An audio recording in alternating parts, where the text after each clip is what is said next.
So, who here has, in the past couple of years, seen things on the news about the challenging relationships between police and the community in this country? Yeah. All right, who's played around with any data around policing? Just a couple, yeah. This is kind of new stuff. But first, I'm going to tell you a little bit. My path to working with police data has not been very straightforward. Originally, in undergrad, I studied visual arts with a media computing emphasis in cognitive science, which is a mouthful, but basically means web, graphics, video editing, visual things. When I got to the point where I wanted to make things useful beyond being pretty, I came to the Berkeley School of Information, MIMS class of 2010. Yeah, and that was my that was my transition into user experience research, mostly on the qualitative side. However, after working in e-commerce for a few years after that, I decided that I really wanted to be doing some more mission-driven work and got involved with Code for America, which is a national nonprofit. We worked using technology and design to try to make the government services easier to access and use, which is a pretty great goal. I'm enjoying that. There's a couple different programs. I first got involved through the Volunteer Brigade program, which is groups of local residents meeting up in their city to work on civic tech projects to help their local city. However, there's also a fellowship program, which we pitch as the Peace Corps for Geeks. It's a year of service where you take a break from industry, go work with the local government to try to help with some of their challenges with technology. All of our work is open source to build this mission working with government. So last year, I did the fellowship. This is our mission. Government can work for the people, by the people in the 21st century, with the caveat that only if we make it work. So this is an organization trying to get people involved with their communities, with their government. Last year, I did the fellowship program. We worked with the Indianapolis Department of Public Safety, and these are my awesome teammates, Tiffany and Chris. And when we arrived in Indianapolis last February, they were really excited about the possibilities of working with data. They had just done a huge project where they manually partnered with a local university and manually combined data sets from the local police, the fire department, emergency medical services, code enforcement, and even the local public schools. And that giant project identified 6 geographic areas that had higher concentration of problems, whether it was higher crime, lower income, or even more school suspensions. And they were starting to use what they found in this giant project to start initiatives. For example, when they dug into the data, they saw that these areas that were food deserts with higher poverty also had a higher rate of petty theft from grocery stores. And instead of increasing policing in those areas, they partnered with a local food bank to bring a pilot mobile food bank to these neighborhoods, dealing with these issues, because people were hungry. That's why there was petty theft at the grocery store. And they also staffed the food distribution with police and other public safety employees to give people a chance to interact with them that wasn't in a crisis situation. So that was going really well, and the city was excited to know what else they could do with public safety data. Another thing that was happening at that time last spring was the President's Task Force on 21st Century Policing had finished research and released a draft report with recommendations on how police departments can build trust with the communities that they serve. These are just a few of their many recommendations, but you may see things like data and technology and information being highlighted in a lot of these recommendations.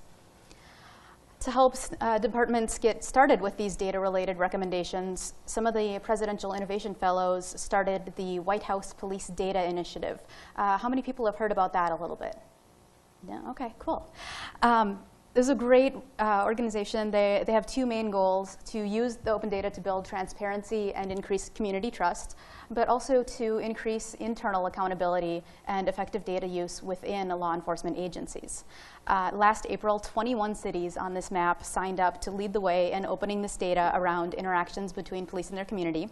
Indianapolis was one of them. We got to work with them, and that was the main portion of our fellowship project, was opening this data. When we got started, we had a couple big questions. What police data exists, and what do people want to use that data for? To answer the first one, the first thing people think about when they think about data with police is crime data. Lots of cities share crime data and have maps really similar to this one from San Francisco. And in fact, here's an example of crime data from the Indianapolis Police Annual Report in 1894. As you can see, drunks were their biggest problem at that time. However, the challenge with crime data is that it's about what the residents are doing. It's not about the actions of the police officers and their interactions with the community. However, here's my other favorite highlight from that 1894 report. It mentions that a few officers have disregarded instructions and disobeyed rules, and therefore they have been relieved from duty and reported to the board. That's information about what the police are doing, and that's way ahead of its time. Police departments have only recently started sharing data about their officers' actions, and that usually has been happening from pressure from oversight agencies or journalists rather than just because they want to open the data. With the White House Police Data Initiative, though, this is a chance for agencies to open up their data of their own volition. This is the original commitment board from the event last April where cities signed up and volunteered to open their data sets. Some of the categories up there are use of force, officer-involved shootings, traffic and pedestrian stops, some video data, assaults on officers, complaints against officers. So really a lot more in-depth information about police interactions with the community. When we started looking into the data that existed in Indy, we noticed some really important things that we had to pay attention to about this policing data. First of all, privacy and security is really important in police data.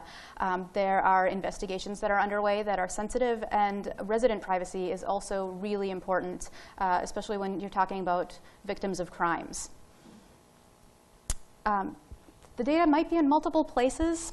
The data sets that public safety departments are using may be run by different people, different sub-departments. They probably don't talk to each other. So it can be challenging to get the data that you want to work with, and there may be limitations there. Sometimes the data sets even look like this. There were a couple that we were curious about when we were in Indianapolis, but this was just too big of a burden to digitize as well as open up the data. So we ended up having to abandon a couple of those. And most importantly, I was really excited to hear this mentioned in the earlier talk about New Orleans as well.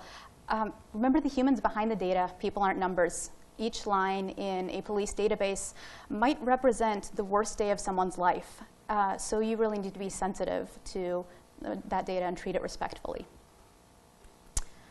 All right, so we found out a little bit about what the data was available. What do people want to do with it? And to understand that, we had to go out and talk to the community. We wanted to know how to open this data about police interactions in a way that helps both the community and the police department. So we asked a lot of questions of the community. When we started, crime data was available, but nothing else was, and the community already had questions.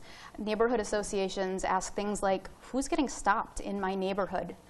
Both police leadership and advocacy groups had questions about, are there certain officers or shifts or districts that have disproportionate uses of force or complaints against officers? That could highlight some challenges. The local media wanted to know, can they access this information without having to have their requests go through the department and be approved? Since our goal was to improve the relationships between the community and the police, we needed to focus on those facts and figure out how to share these things. Some residents in the community had already started using data in different ways. One neighborhood association was using various city data sets to track down negligent landlords and pester them to fix things in their neighborhood, which was pretty cool. And there are also a couple other groups that are data savvy in the neighborhood. There's a center at a university that creates data tools free for use for residents of Indianapolis. And there are meetups of technologists and data scientists. But one important thing we saw is that most people are not data experts. And a project, in our eyes, that is only useful to data scientists and technologists is not good enough. No offense to this room, but most people don't understand data the way people here do. Plus, unlike startups or industry, government doesn't get to choose its target audience. For government, their users are everybody. Despite that challenge, we can still empower people with the data. Providing an educational component was something that we learned was key, turning that data into knowledge for the residents of the city. So as we put together our website, we decided to build three main parts. First, some visualizations to summarize the big picture and give people an overview of what's going on. For example, this chart compares the demographics of the county residents to the members of the police department. It lets people see pretty quickly, do those in the department reflect the community that they're serving? We also wanted to provide contextual information to turn the data into something meaningful. That means talking about the policy related to the data set. What kind of trends have been noticed? Are there any programs in place to improve the data sets we're talking about? For example, in this information about complaints by officer, they provided information around what's the scale of the problem, how many officers are there versus how many are getting complaints. And also telling a little story. If they identified a challenge in the data, they were able to put together an intervention and prevent this from becoming a larger future problem, which I think is a great demonstration of what the data can do. And of course, the full data download for those of us who want to dig in a little further. One caveat, this isn't really what we'd call big data. Indianapolis has a population of around 850,000 people and almost 1,600 police officers. So it's a good-sized city, but not the scale of, say, people who visit major e-commerce sites. In the last year, that meant that the data set showed a couple hundred complaints and a couple thousand uses of force. So there's enough data to do something with, but it's not really big data. When we opened this data, in addition to having that giant download button, we wanted to have a data dictionary to provide meaning to all those fields that could be a little technical around policing, and talk about our known limits to the data. For example, was the data on paper before 2014, and therefore the data set only goes back so far. This project, the website with three components, is called Comport, and we're excited that it is being piloted in several other cities in addition to Indianapolis this year. I want to give a quick shout out to our city partners in Indianapolis. They opened up so much interesting stuff that you can dig into. For use of force, see the types of force, why the force was used, why did this interaction happen in the first place, was anyone injured, was anyone hospitalized, was anyone arrested? There are a lot of fields in this data to dig into. All right, I want to talk a little bit about what kind of police data is available elsewhere beyond Indianapolis. Before we started building for Indianapolis, we did research into what was out there. And since this is a really new thing to open police data, most of what we found were annual reports in PDF form. We started tracking and thinking about what would be improvement, what would be the ideal that's not a PDF.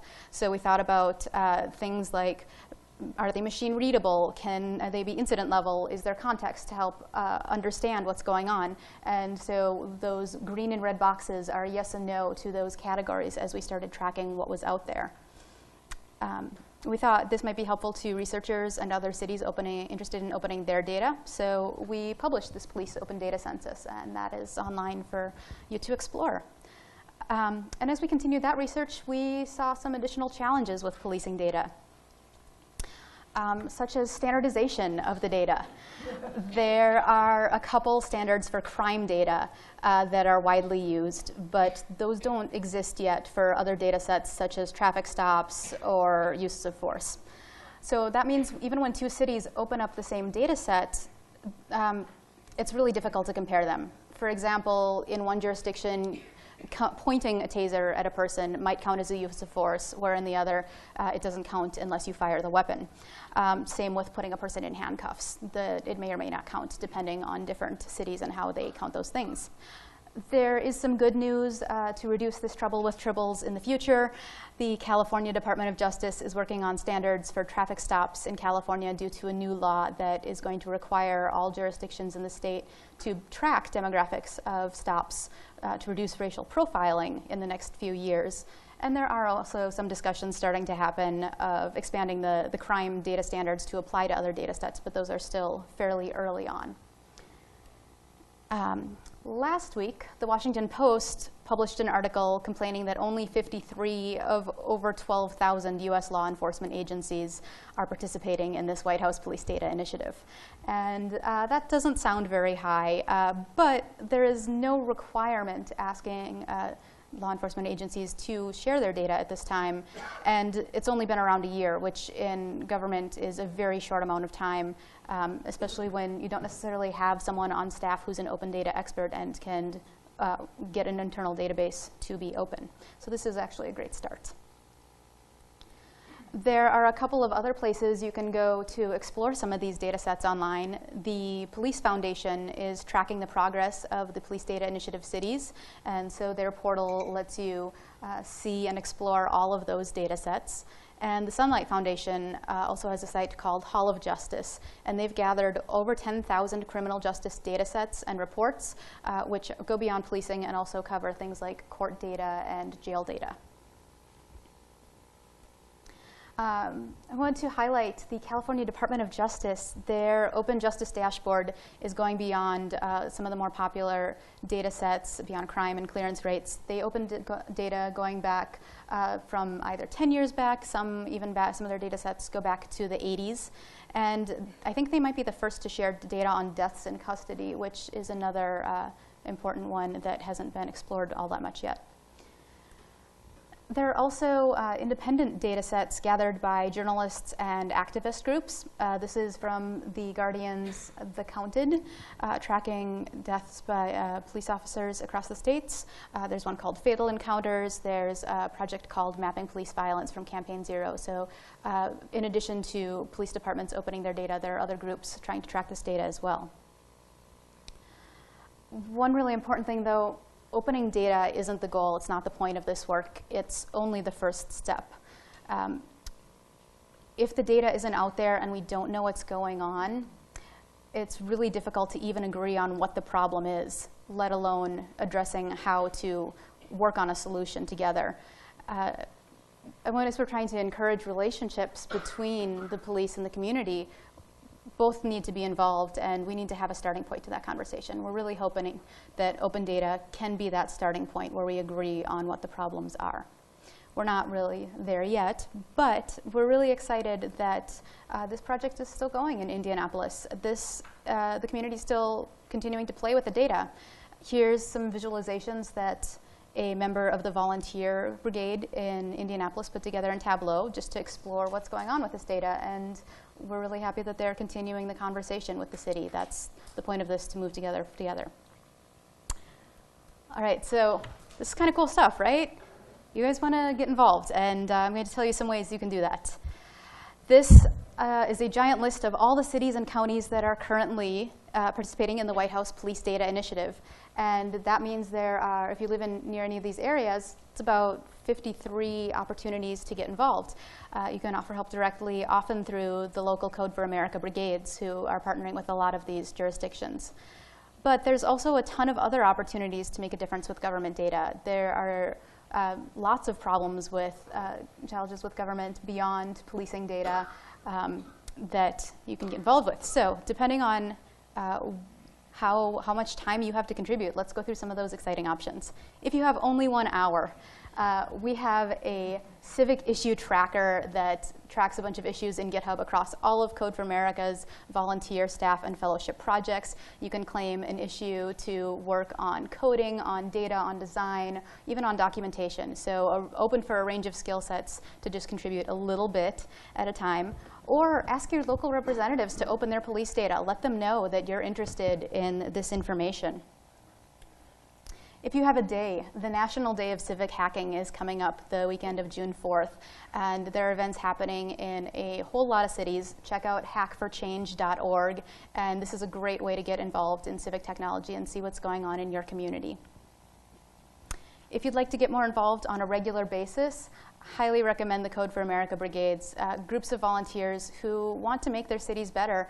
And similar to what we heard at the DataKind chat yesterday, this is a partnership. Brigade projects have partners within their city governments and partners within the community, because you need to do these projects with people, not for people, and have a much greater rate of success with those partnerships built in. These communities are all over the country and some internationally, so there's definitely a ton of communities to check out in your area. But also there are other open data meetups and groups like DataKind if you want a more data science focus on getting involved. If you're really into this and as excited about this stuff as I am, and you want to give a year or more, the Code for America Fellowship applications will be opening fairly soon. That's an 11-month program, again, way to just jump into government data. It's super exciting. There's also presidential innovation fellowships, and more cities and counties and states are starting to have their own fellowship programs as well. The San Francisco Mayor's Office of Civic Innovation has fellows. They're spreading all over. Or there are other opportunities to work in government. Government really needs technologists to join and help them out for a little while or a long while, and there's a lot of great opportunities there. Government is a really strong opportunity to help a lot of people at once because their work affects everyone. So please join me in making government work for us, by us in the 21st century. I'll be sharing these slides. There's a ton of links in there for you to explore the police data and the other opportunities. So please do follow up, check it out, get involved, make your community stronger. Thanks.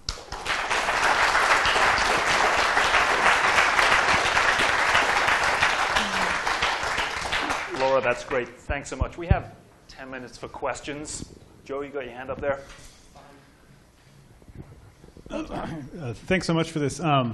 Laura, one of the things that, being from DC, that I consistently try to explain to folks, and I'm wondering if you have any color to this, is there's certain things you can only do from within government. There's certain things that you can't do in industry, you can't do in academia, you can't do as an advocate like me.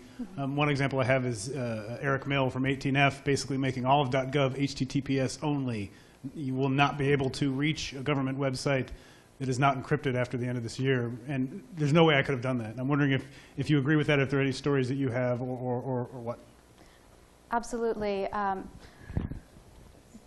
So especially since we help with technology and design, we're not on the policy end, but so many decisions are made through policy in government. And with technology, that can become a challenge. For example, only recently, the government has released their first draft open data policy federally. It's on GitHub. You can comment on it. Another cool thing that USDS and 18F, new technologists within government, are working on.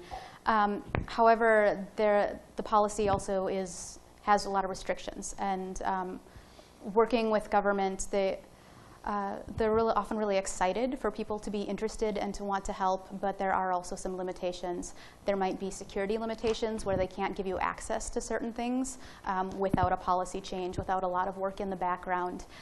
So yes, we need to partner with our friends in government and help them reach their goals, but there are some bumps along that road.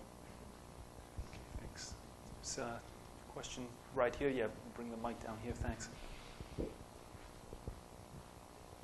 The question is very simple. I work for government, and I work for a particular organization which has something to do with crime and police. Also, it's not police. It's more like monitoring the performance of the crime labs. Are you aware of any data collected in relation to when somebody was accused wrongly because of crime lab screwed up or something like that? Any data on this statistic? Somebody get convicted because analysis results were not delivered in a proper way. I have definitely read about some horror stories of labs mixing things up. You aware of? I know there's a large investigation underway with one of the FBI hair analysis labs right now. So they've only done the first section of that, but there will probably be numbers coming out soon. One challenge is that there often isn't as many people skilled in data analysis in these government departments as would be ideal. They're often fighting fires, just getting through the day-to-day, and don't have the freedom to be as analytical as they would like to be. Yes, it would be great for there to be more of that, but I don't know statistics offhand But I can tell you a story of another cool project that Code for America is starting to work on related to criminal histories. We're partnering with the California Department of Justice on rap sheets, which is a criminal background check. And those databases sometimes have errors in them as well, and sometimes they're missing dispositions, which means a person got arrested, but they don't know what happened with that arrest. They don't know if charges were dropped, charges were filed, did they serve any time, who knows. So if that person applies for a job that requires a background check, that means a person at the Department of Justice has to call the jurisdiction in which that happened and say, hey, what happened? Can we recommend this person for a job or not? So there are data challenges for sure around criminal backgrounds. Yeah. Okay. Any other questions? Yeah, just one right here. All right, thank you for the talk. Our current administration is doing a very good job of opening up data. Do you see this as a possibility of them providing police data top-down versus people go and try to convince individual forces to put out their data, or are we still some time away from that happening?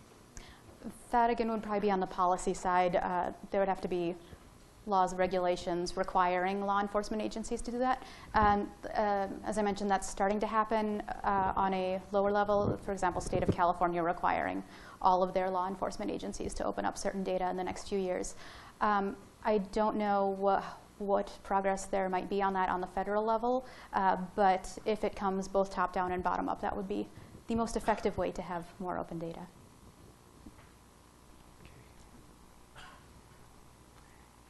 Okay, we got a couple more here. So let's go to the, just here, and then we'll finish off with a question from you. You had the list of all of the cities that share their police data. Do you think, as people look at the data, will there be a lot of learning also going on between the cities, and the collaboration is going to increase because of that? Absolutely. That is definitely one of the benefits we're looking forward to as we move our pilot project into other cities this year. We're hoping that the agencies will be able to learn from each other.